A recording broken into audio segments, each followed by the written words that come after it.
Okay.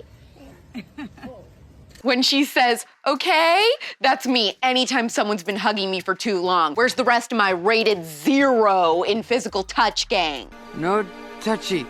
Dan Bongino is taking an epic stand against mandates at his workplace. There is drama between 2 male dress-wearing celebrities, Billy Porter and Harry Styles. Speaking of drama, the level of oh crap happening with Jamie Lynn Spears' memoir release is 5 orange juicy. And Meghan McCain has finally revealed why she quit The View, and it is actually very sad. I'm Alex Clark, and this is POPlitics.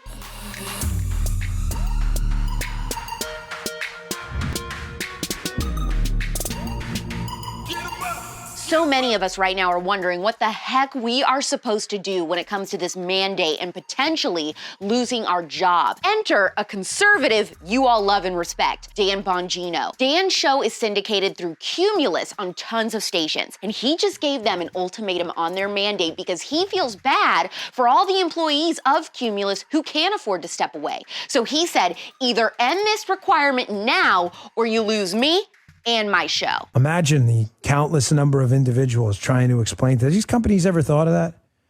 The countless numbers of moms and dads who are sitting at some kitchen table explaining to their kids how they may have to move out, how daddy doesn't have a job because a bunch of people in a C-suite thought it'd be a good idea to sit around and play pretend Dr. Fauci for a moment and mandate people jam something in their bodies that they don't want to take. You ever put yourself in that role? You ever put yourself at that kitchen table with mom and dad telling their kids that? Imagine how the kids respond, that fear they got to live with. You know, I grew up without a lot of money.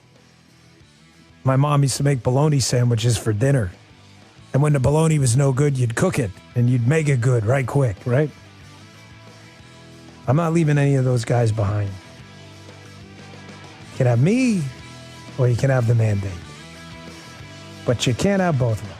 This is what we call a courageous and principled decision. I'm pretty sure Dan already got the jabba juice, but the point is, some of the other employees at Cumulus don't want to, and they don't have the clout like Dan does with the company to stand up to the suits in charge, so he's doing it for them. I really respect Dan for that, and you should too. Now this is why I came to America. There's 2 types of men in this world. Manly men, like Dan Bongino, and men who like wearing dresses. How could we forget Candace Owens calling out Harry Styles for wearing a dress on the cover of Vogue and saying, "Bring back manly men." That happened almost a year ago now, and we all still love her for it. But for some reason, Billy Porter has decided to complain about it now because Harry got that cover and not him. Billy boy, can I call you that? A Kardashian catfight is less petty than you. Oh, snap. This is getting interesting. Billy told the Sunday Times, I changed the whole game, and that is not ego, that is just fact. I was the first one doing it, and now everybody is doing it. I feel like the fashion industry has accepted me because they have to. I'm not necessarily convinced, and here's why. I created the conversation, and yet Vogue still put Harry Styles, a straight white man, in a dress on their cover for the first time. I like your sleeves. They're real big. Thank you. Ladies, relax. We can all wear a dress. At least Billy's insisting on acting like a girl since he wants to dress like one.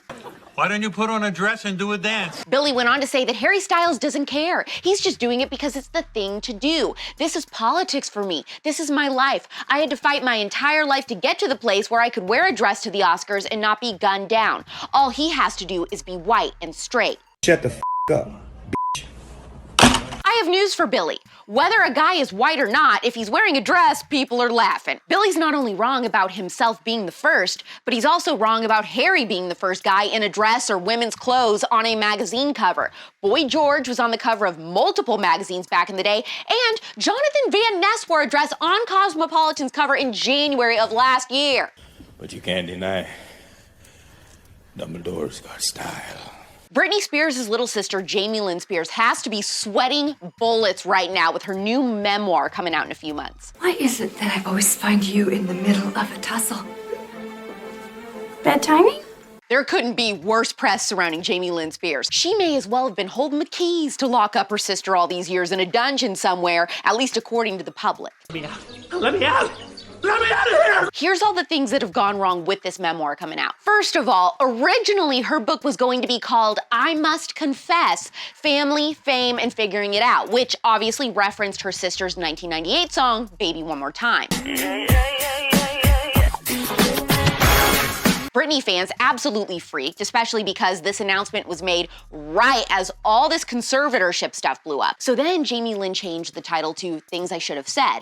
To make people feel better, she thought, okay, I'll link up sales of my book to go to a mental health nonprofit called This Is My Brave. Well, that just made things worse. That idea ain't worth a velvet painting of a whale and a dolphin getting it on. After Britney fans freaked out about that, This Is My Brave, the organization, had to publicly announce that they were declining taking any money from Jamie Lynn's book sales for their organization. They said, we heard you. We're taking action. We are deeply sorry to anyone we offended. We are declining the donation from Jamie Lynn Spears' upcoming book. This girl can't catch a break. The book is coming out in January. At this point, should she even put it out? This is hard. I am in a pickle. I know she's not our favorite conservative. However, I do think the story is juicy, so hear me out. Meghan McCain has revealed why she actually left The View, and I would be lying if I said I didn't feel bad for her. Meghan said she quit The View because her co-host treated her terribly and were absolutely vicious to her. She said, it felt like the co-hosts and staff only knew one conservative, me, and took out all their anger on me, even though I didn't even vote for Trump. Yeah, you can get her out. Get her out. She said that at first Whoopi was nice, but then she turned on her and it worsened all the tension at the table. And it didn't help that Joy was particularly mean. Meghan said, after my dad died, I heard Joy told others at The View that she couldn't understand how I could still defend conservatives after everything Trump had done to me. Why was that something that she had to worry about? I could separate the two. I could separate Trump from being a conservative. One of the things people love about you is you speak your mind and you don't use a politician's filter. However, that is not without its downsides, in particular when it comes to women. You've called women you don't like fat pigs, dogs, slobs, and disgusting animals. Your Twitter account... Only Rosie O'Donnell. Meghan described being able to put up with the toxic work environment for a while until she came back from maternity leave after having her daughter Liberty. In order to ease the tension on camera, Meghan said, Joy, you missed me so much when I was on maternity leave. You missed fighting with me. And Joy said, I did not. I did not miss you. Zero. As soon as they went to commercial break, Meghan described bursting into tears at the table and lactating through her clothes at the same time, and she was just done. I mean, I don't blame her, do you? That's a little sad. A few housekeeping announcements. Today is the last day to catch up on the spillover before the new episode comes out tomorrow night at midnight Eastern, 9 p.m. Pacific. In the most recent episode, I talked to Josh Brahm from the Equal Rights Institute. He studies the psychology behind why pro-choice people think the way they do, and he goes over the best way to answer hard questions about abortion and how to explain the pro-life stance, and he calls out pro-life people for basically not doing a great job debating the pro-life stance. Also, the Cinnamon Roll Dad hat has been restocked on shopteepusa.com, and the Big Gov is Spoopy sweatshirt is 20% off with code SPOOPY20. Tap the heart, don't forget! Tell me what you think about Meghan McCain's reason for leaving The View and Jamie Lynn Spears' book. Should she even release it at this point?